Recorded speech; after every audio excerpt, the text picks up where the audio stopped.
Hello everyone, welcome to my YouTube channel Shahid Ali English speaking classes. English speaking classes का ये 38वां video है। इससे पहले वीडियो में हम बात कर चुके हैं कि हमें अच्छी इंग्लिश बोलने के लिए क्या करना पड़ेगा और ग्रामर में क्लियरिटी हम कैसे लाएंगे। अगर आपने उसे नहीं देखा है तो लिंक डिस्क्रिप्शन में दिया हुआ है, आप उसे ज़रूर देख लें क्योंकि ये वीडियो बहुत स्पेशल है। आज हम टेंस स्टार्ट करने वाले हैं। इस वीडियो में हम जानेंगे कि टेंस किसे कहते हैं, टेंस कितने तरह का होता है और प्रेजेंट इंडेफिनिट क्या है और प्रेजेंट इंडेफिनिट क्या होता है और प्रेजेंट इंडेफिनिट में सेंटेंस कैसे बनता है। और ज़्यादातर लोग प्रेजेंट इंडेफिनिट में कंफ्यूज्ड होते हैं, लेकिन आज के बाद आप कभी कंफ्यूज्ड नहीं होंगे अगर आपने इस वीडियो को पूरा देखा और इसे अच्छी तरह समझने की कोशिश किया। तो इसलिए इस वीडियो को आप आखिर तक देखिएगा और इसे समझने की कोशिश करिएगा। तो इससे पहले कि मैं टॉपिक पर बात करूं, मेरे इस चैनल को आप लाइक करें और सब्सक्राइब ज़रूर कर लें ताकि मेरे आने वाले वीडियोस के बारे में आपको अपडेट मिलता रहे। तो आइए अब टॉपिक पर बात करते हैं और जानते हैं कि टेंस किसे कहते हैं और टेंस होता क्या है। टेंस का मीनिंग क्या है? वक्त। वक्त, टाइम या समय। अब वक्त कितने तरह का होता है? वक्त 3 तरह का होता है। यानी एक वो टाइम जो अभी चल रहा है। अभी चल रहा है जो टाइम जिसमें हम खा रहे हैं, पी रहे हैं, काम कर रहे हैं। तो यानी वो टाइम जो अभी चल रहा है उसे इंग्लिश में क्या कहते हैं? Present, present tense. वो टाइम जो गुज़र गया है उसे हम क्या कहते हैं इंग्लिश में? Past tense. और वो टाइम जो अभी आया नहीं है बल्कि आने वाला है, जैसे कल अभी आया नहीं है, वो आने वाला है। तो जो टाइम अभी आया नहीं है, जो वक्त अभी आया नहीं है, उसको क्या कहते हैं? Future tense. तो टेंस कितने तरह का होता है? वक्त कितने तरह का होता है? 3 तरह का। टेंस का मीनिंग क्या है? वक्त। और वक्त कितने तरह का है? 3 तरह का। एक क्या है? Present, past, future. इसी को इंग्लिश में क्या कहते हैं? वक्त को टेंस कहते हैं। और वो जो 3 तरह का वक्त है उसी को कहते हैं present tense, past tense, future tense. तो आज हम क्या पढ़ेंगे? Present tense. अब प्रेजेंट टेंस भी कई तरह का होता है। Present indefinite, present continuous, present perfect, present perfect continuous. लेकिन मैं आपको कंफ्यूज्ड नहीं करना चाह रहा हूं, इसीलिए सिंपली आज हम प्रेजेंट इंडेफिनिट को पढ़ते हैं। अब प्रेजेंट तो समझ में आता है, जो अभी काम चल रहा है, मगर इसमें डेफिनिट क्यों लग गया? तो प्रेजेंट इंडेफिनिट यानी काम जो प्रेजेंट में हो रहा है, इसका भी कई लेयर है। तो एक वो काम जो प्रेजेंट में होने का पता चलता है, जैसे खाता है, पीता है, वह घर जाता है, मैं तुमसे मिलता हूँ, वे लोग यहाँ आते हैं। सब सेंटेंसेस क्या दिखा रहा है? काम अभी मौजूदा टाइम पे हो रहा है, लेकिन कब हो रहा है? मैं तुमसे मिलता हूँ। मैं तुमसे मिलता हूँ, इससे क्या पता चल रहा है? जो यानी अभी जो ज़माना चल रहा है, वक़्त जो चल रहा है, उसी में मिलता हूँ। मगर एग्ज़ैक्ट टाइम क्या कब है? मिलने का टाइम, एग्ज़ैक्ट टाइम कब है? वो हम नॉर्मली नहीं बोलते हैं। तो इसीलिए जब टाइम ख़ास नहीं किया जाता है, जब टाइम के बारे में नहीं बताया जाता, जो कब मिलूँगा, एग्ज़ैक्ट टाइम, सिर्फ़ ये पता चलता है कि काम अभी मौजूदा टाइम पे चल रहा है, अभी जो ज़माना चल रहा है, इसी में काम हो रहा है। मगर एग्ज़ैक्ट टाइम सुबह मिलता हूँ, शाम मिलता हूँ, दोपहर में मिलता हूँ, ये हम नॉर्मली मेंशन नहीं करते हैं। इसीलिए क्या होता है ये? इसको इंडेफ़िनिट कहते हैं। इंडेफ़िनिट का मतलब यानी टाइम मुकर्रर ना हो, कब एग्ज़ैक्ट टाइम का मेंशन ना हो, इसीलिए इसको प्रेज़ेंट इंडेफ़िनिट कहते हैं। क्योंकि काम जो हो रहा है वो प्रेजेंट में होने का पता चल रहा है, मगर एग्जैक्ट टाइम का पता नहीं चल रहा है, इसलिए इसको क्या कहते हैं? Present indefinite. तो प्रेजेंट इंडेफिनिट क्या होता है? प्रेजेंट इंडेफिनिट का पहचान क्या है? हिंदी या उर्दू में ऐसा सेंटेंस जिसके लास्ट में क्या होता है? ता है, ती है, ते हैं, ते हो, उस तरह का जब बोलते हैं तो वो क्या हो जाता है? तो वो क्या होता है? प्रेजेंट इंडेफिनिट होता है। तुम घर जाते हो, मैं यहाँ काम करता हूँ, वे लोग मुझे बुलाते हैं, तो सब में क्या है, ता है, ती है, ते हैं। तो जब हम ऐसा सेंटेंस बोलते हैं जिसके लास्ट में ता है, ती है, ते हैं, तो वो क्या हो जाता है, प्रेजेंट इंडेफिनिट होता है। तो अब प्रेजेंट इंडेफिनिट से सेंटेंस कैसे बनता है, प्रेजेंट इंडेफिनिट का स्ट्रक्चर क्या है उसे हम समझते हैं। तो प्रेजेंट इंडेफिनिट का स्ट्रक्चर क्या है, सबसे पहले सब्जेक्ट लगाते हैं, फिर वर्ब लगाते हैं, फिर ऑब्जेक्ट लगाते हैं। इसका स्ट्रक्चर बहुत सीधा है, सबसे पहले सब्जेक्ट यानी काम करने वाला, फिर वर्ब, फिर ऑब्जेक्ट। लेकिन प्रेजेंट इंडेफिनिट इतना आसान नहीं है। अगर काम करने वाला यानी सब्जेक्ट क्या है, प्लूरल है, प्लूरल है यानी काम करने वाला एक से जायद है, एक वचन है या जमा है। जब सब्जेक्ट प्लूरल हो तो उस वक्त क्या होता है, सेम इसी तरह लगा देते हैं, कुछ आपको नहीं करना पड़ता है। जैसे दे कम हियर, वे लोग यहां आते हैं। मैं अपनी किताब पढ़ता हूं,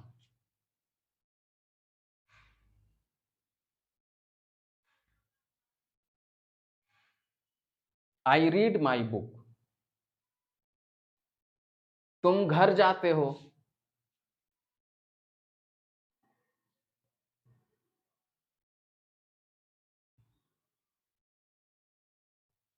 यू गो टू हाउस। हम लोग उसकी मदद करते हैं,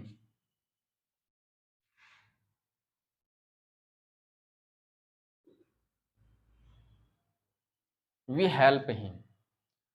अगर सब्जेक्ट प्लूरल हो यानी एक से जायद काम करने वाला हो, तब क्या होता है, सब्जेक्ट की जगह सब्जेक्ट आ गया है, फिर वर्ब की जगह verb, first form, first form, फिर ऑब्जेक्ट।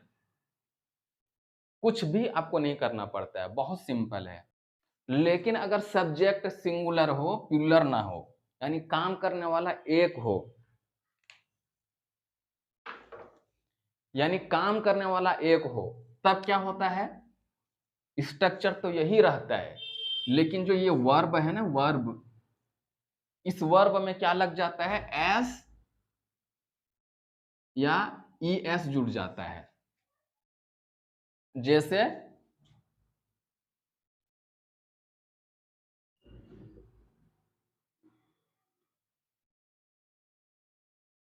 ही कम्स हियर, वो यहां आता है, तो कम में यहां क्या जुड़ा है, एस जुड़ा है।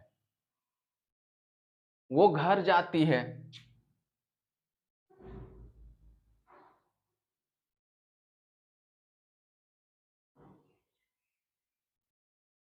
She goes to house. अब गो है, सिंपली गो, अब यहां क्या जुड़ गया है, ई एस जुड़ गया है। तो जब अगर काम करने वाला सिंगुलर हो तो इसके वर्ब में क्या जुड़ता है, एस जुड़ता है या फिर ई एस जुड़ जाता है वर्ब में। जैसे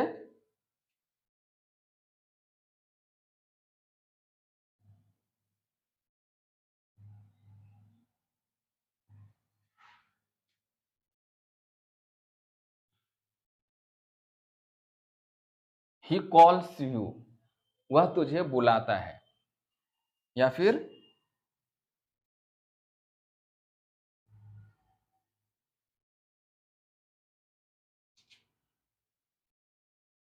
शी टीच्स मी, वह मुझे पढ़ाती है। तो अगर काम करने वाला सिंगुलर हो यानी एक हो, तब क्या होता है, इसके वर्ब में एस या ई एस जुड़ता है। ये कॉल में देखो एस जुड़ गया है, ही कॉल्स यू। अब देखो यहां ई एस जुड़ गया है, शी टीच्स मी। तो ये एस या ई एस जुड़ता है इसके वर्ब में अगर सिंगुलर हो। तो अब सवाल होता है, जो एस कहां जुड़ेगा और ई एस कहां जुड़ेगा। तो ये ज्यादातर लोग इसी में कन्फ्यूज। तो एस कहां जुड़ता है और ई एस कहां जुड़ता है उसको समझते हैं। अगर वर्ब के लास्ट में क्या आए, एस आए, ओ आए, एस एच आए, या सी एच आए, जेड आए, या एक्स आए, अगर वर्ब का लास्ट में इनमें से कोई एक हो, तब क्या जुड़ेगा, ई एस, ई एस जुड़ जाएगा। इसके अलावा और अगर वाई आए तो उसमें भी जुड़ता है, लेकिन वाई में कंडीशन है। पहले इसको समझ लेते हैं। अगर इनमें से कोई आए तो क्या जुड़ेगा वर्ब में? ईएस जुड़ जाएगा। अगर इनके अलावा कोई आए और वाई के अलावा कोई आए तब क्या जुड़ेगा? सिर्फ एस जुड़ेगा। यहां देखिए ही कम्स, कम है तो देखो इस वर्ब में आई, ये ई है, ई के बाद एस जुड़ गया है। अब देखिए इसमें शी गोज, गो में क्या है? ओ है, तो देखो ओ है इसीलिए इसमें क्या जुड़ा है? ई एस जुड़ा है। अब ही कॉल्स यू, अब कॉल में क्या है? देखो इनमें से कोई नहीं है इसीलिए क्या जुड़ा है? एस जुड़ा है। अब इसी तरह शी टीच मी, अब इसमें ई एस क्यों जुड़ा है? क्योंकि इसका लास्ट जो है वो क्या है? सी एच है, तो इसीलिए यहां क्या जुड़ा है? ई एस जुड़ा है। अब रही बात वाई की, तो वाई में भी वाई किस में बदल जाता है? आई में बदल जाता है, और फिर क्या जुड़ेगा इसके बाद? ई एस जुड़ेगा। तो ये कहां जुड़ेगा? वाई में कंडीशन है, कभी ई एस जुड़ेगा और कभी एस जुड़ेगा। तो ई एस कहां जुड़ेगा? इंग्लिश में दो है ना, वोविल और कॉन्सोनेंट। वोविल क्या है? आई, ई, ओ, यू, तो यानी वोविल के अलावा जितना है अल्फाबेट जो है, वोविल और कॉन्सोनेंट है, इंग्लिश में दो ही है। तो वोविल के अलावा जितना वर्ड है उसे क्या कहते हैं? कॉन्सोनेंट कहते हैं। अगर वाई से पहले कॉन्सोनेंट हो तब वाई किस में बदल जाता है? आई में, उसके बाद ई एस लग जाता है। जैसे क्राई, तो वाई से पहले क्या है? आर है, आर, आर क्या है? कॉन्सोनेंट में, कॉन्सोनेंट है, तो ये कराई क्या हो जाएगा? आई, वाई आई में बदल जाएगा, फिर इसके बाद ई एस लग जाएगा। शी कराइज क्या हो जाएगा? शी कराइज, वह रोती है। और जहां वाई से पहले कॉन्सोनेंट ना हो, अल्फाबेट हो, वहां क्या होगा? वहां वाई आई में बदलेगा नहीं, बल्कि सिर्फ वाई आई, वाई वाई ही रहेगा, उसके बाद सिर्फ एस एस जुड़ेगा। जैसे बाई है, तो बाई से पहले क्या है? यू है, यू क्या है? वोविल है। अब वोविल है तो अब यहां हम ई एस नहीं लगाएंगे, बल्कि यहां सिर्फ क्या लगाएंगे? एस लगेगा, क्योंकि ये वाई जो है आई में नहीं बदलेगा, क्योंकि वाई से पहले क्या है? वोविल है। अगर सब्जेक्ट सिंगुलर हो तो उसमें एस या ई एस जुड़ जाएगा। ई एस कहां जुड़ेगा?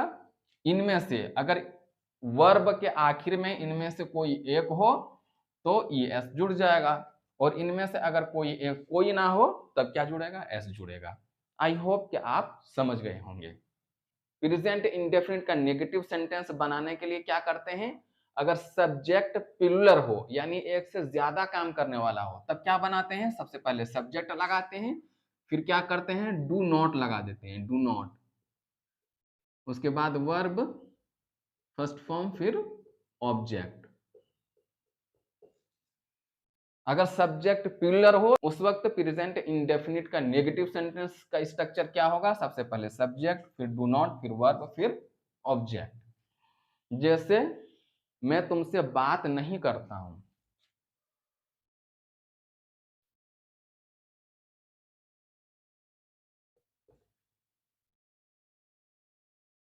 आई do not talk to you, वे लोग मेरी मदद नहीं करते हैं,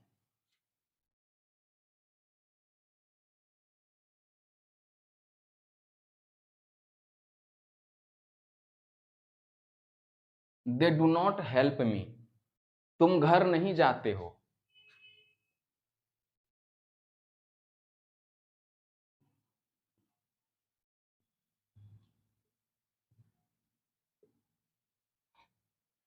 हम लोग यहां काम नहीं करते हैं,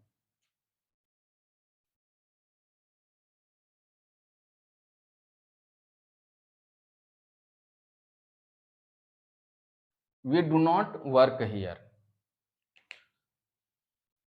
ये कब बनेगा? जब सब्जेक्ट प्लूरल हो, यानी एक से ज्यादा हो, बहुवचन हो या जमा हो।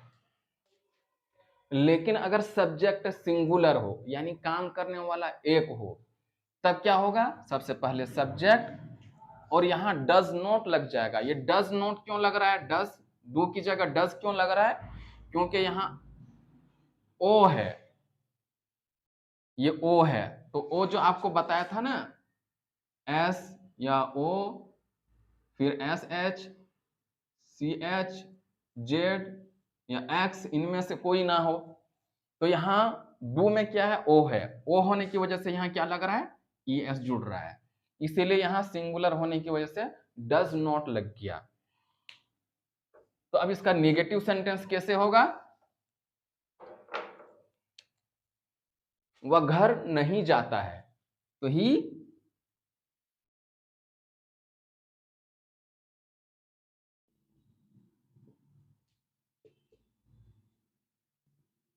Does not go to house. वह मुझसे नहीं मिलती है।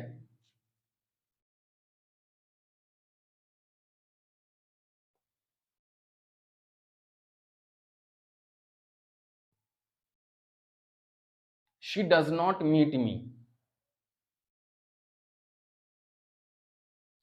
मेरा भाई इंग्लिश नहीं सीखता है।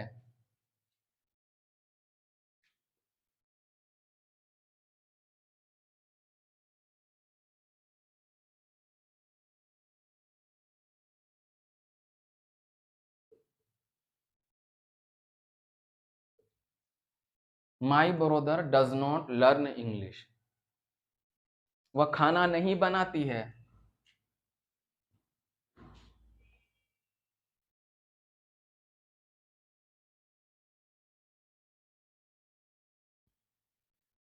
She does not cook food.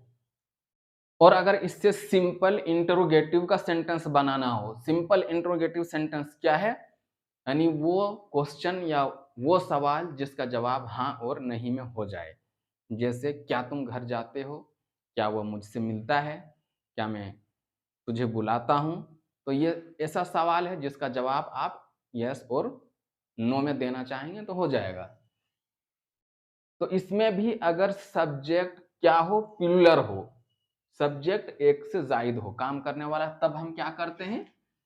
सिर्फ डू लगा देते हैं पहले, फिर सब्जेक्ट लग जाता है, फिर वर्ब, फिर ऑब्जेक्ट। क्या तुम खाना बनाते हो? क्या होगा?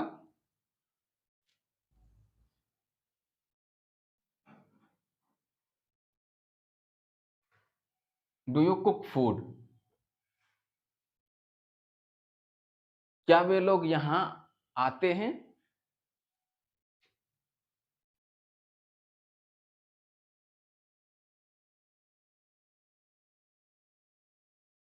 Do they come here? क्या हम लोग उसे बुलाते हैं?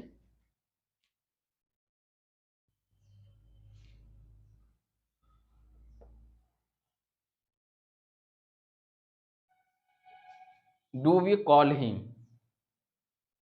क्या मैं तुझे पढ़ाता हूं?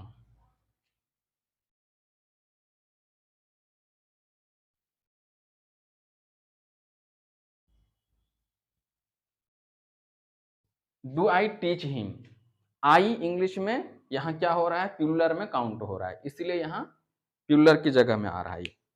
ये कब होगा? जब सब्जेक्ट प्लूरल हो यानी एक से जायद हो, तब इस तरह का सेंटेंस बनेगा। लेकिन अगर सब्जेक्ट सिंगुलर हो यानी काम करने वाला एक हो, तब क्या आएगा? डू की जगह यहां डज आ जाएगा। सबसे पहले डज आएगा, फिर सब्जेक्ट, फिर वर्ब, फिर ऑब्जेक्ट। क्या वह घर जाती है? क्या होगा? Does she?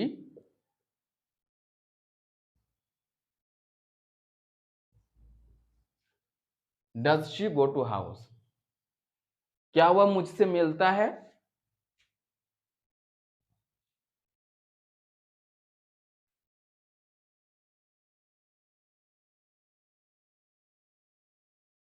Does he meet me? क्या मेरी बहन तुझे पढ़ाती है?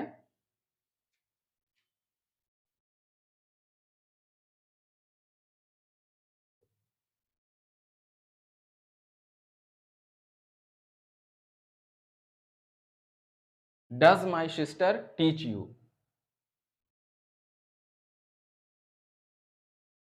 क्या वह मुझे गाली देती है?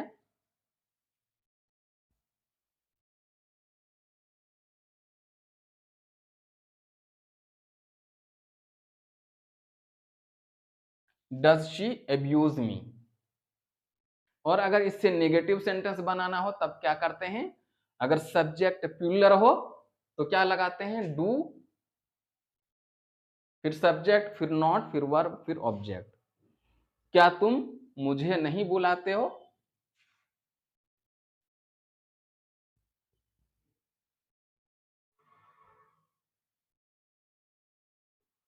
Do you not call me? क्या मैं उसे नहीं पढ़ाता हूं?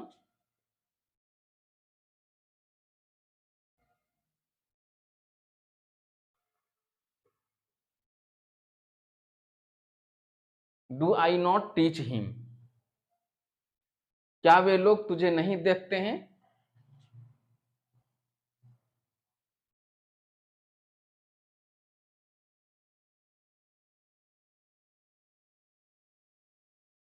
Do they not see you?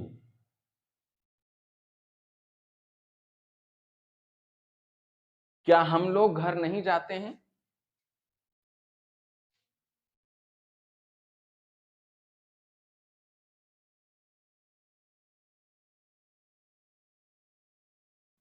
Do we not go to house? और अगर सब्जेक्ट सिंगुलर हो तब डू की जगह डज लग जाएगा और बाकी सब वही रहेगा। सबसे पहले डज, फिर सब्जेक्ट, फिर नॉट, फिर वर्ब, फिर ऑब्जेक्ट। क्या वो खाना नहीं पकाती है?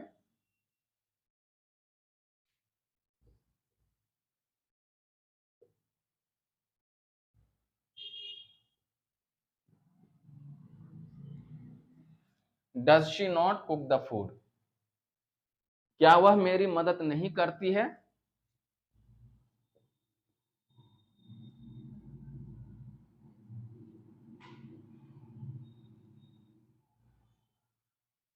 डज शी नॉट हेल्प मी? क्या वह तुझे पैसा नहीं देता है?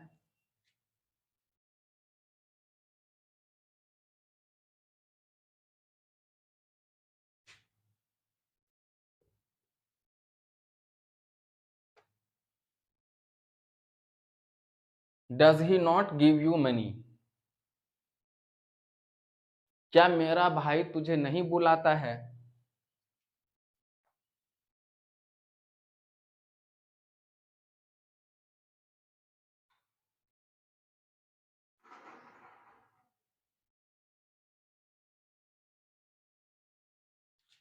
Does my brother not call you? और अगर हमें कॉम्प्लेक्स क्वेश्चन बनाना हो, कॉम्प्लेक्स क्वेश्चन क्या होता है? ऐसा क्वेश्चन जिसका जवाब यस और नो में देना चाहेंगे तो नहीं होगा। जैसे तुम कब उससे मिलते हो, वह क्या करता है, मैं क्या खाता हूं, ये सब क्या है? Complex question. तो कॉम्प्लेक्स क्वेश्चन बनाने के लिए क्या करते हैं? सबसे पहले क्वेश्चन वर्ड, फिर सब्जेक्ट अगर प्लूरल हो तो डू लगा देंगे, फिर सब्जेक्ट, फिर वर्ब, फिर ऑब्जेक्ट। जैसे तुम कहाँ रहते हो?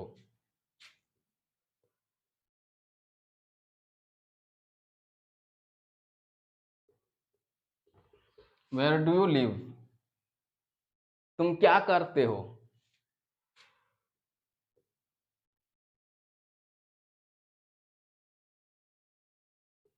What do you do? मैं कहाँ काम करता हूँ?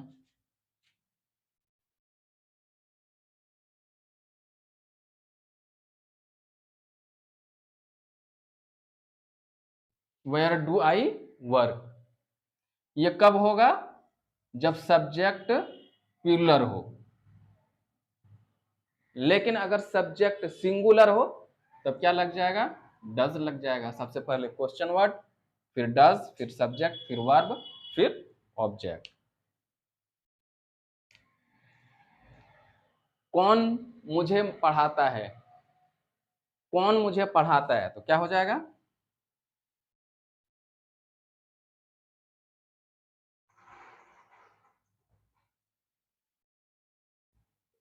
हु डज टीच मी, वह कब यहां आता है।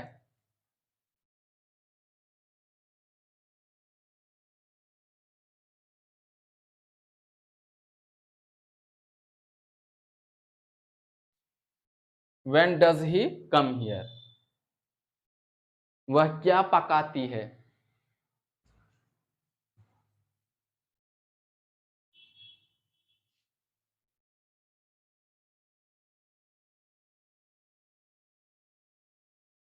What does she cook. I hope कि आपको टेंस क्या है, टेंस कितने तरह के हैं और प्रेजेंट इंडेफिनिट क्या है, इसे सेंटेंस कैसे बनता है, सब समझ में आ गया होगा। अगर इसके बावजूद भी आपको कहीं सेंटेंस बनाने में कोई प्रॉब्लम हो या समझने में कोई प्रॉब्लम हो तो आप मुझे कमेंट करके बता सकते हैं। अगर ये मेरा वीडियो आपको अच्छा लगा तो आप इसे शेयर कीजिए, लाइक कीजिए और इसे कमेंट करके मुझे ज़रूर बताइए। अब इसके बाद हम नेक्स्ट वीडियोज़ में मिलते हैं, तब तक के लिए बाय।